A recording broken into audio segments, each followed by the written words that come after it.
আপনি কি জানেন এমন একটি মন্দির আছে যেখানে হাজার হাজার ইঁদুরকে ভগবানের মতো পূজা করা হয়? এই মন্দিরের নাম কর্ণী মাতার মন্দির, রাজস্থানের এক রহস্যময় স্থান। অনেক বছর আগে এখানে বাস করতেন এক অলৌকিক শক্তির অধিকারী সাধ্বী, কর্ণী মাতা। মানুষ বিশ্বাস করত তিনি ছিলেন দেবীর অবতার। একদিন তার পরিবারের একটি ছোট ছেলে হঠাৎ মারা যায়। সবাই শোকে ভেঙে পড়ে। তখন কর্ণীমাতা মৃত্যুর দেবতা যমরাজের কাছে প্রার্থনা করেন, এই শিশুটিকে ফিরিয়ে দাও। কিন্তু যমরাজ তা অস্বীকার করেন। তিনি বলেন, একবার মৃত্যু হলে তাকে আর ফিরিয়ে আনা যায় না। এই কথা শুনে কর্ণীমাতা ক্রুদ্ধ হয়ে ওঠেন এবং বলেন, আজ থেকে আমার ভক্তদের আত্মা কখনো যমলোক যাবে না। এরপর তিনি নিজের শক্তিতে সেই মৃত শিশুটিকে ইঁদুর রূপে পুনর্জীবন দেন। শুধু সেই শিশুই নয়, তার সব ভক্তদের আত্মাও মৃত্যুর পর ইঁদুর হয়ে এই মন্দিরে ফিরে আসে, এমনটাই বিশ্বাস করা হয়।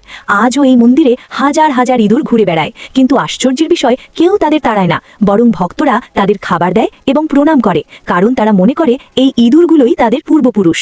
সবচেয়ে রহস্যময় বিষয় হলো, এই হাজার হাজার ইঁদুরের মধ্যে একটি সাদা ইঁদুর আছে।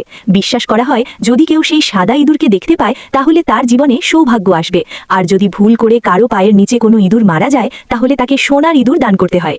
এই মন্দির শুধু একটি জায়গা নয়, এটি বিশ্বাস আর রহস্যে ভরা এক অলৌকিক স্থান। আপনি কি সাহস করবেন এই মন্দিরে যেতে? ভিডিওটি ভালো লাগলে একটি লাইক দিন এবং এমন রহস্যময় গল্প পেতে চ্যানেলটি সাবস্ক্রাইব করে নিন। কমেন্টে লিখুন, জয় মাতাজি।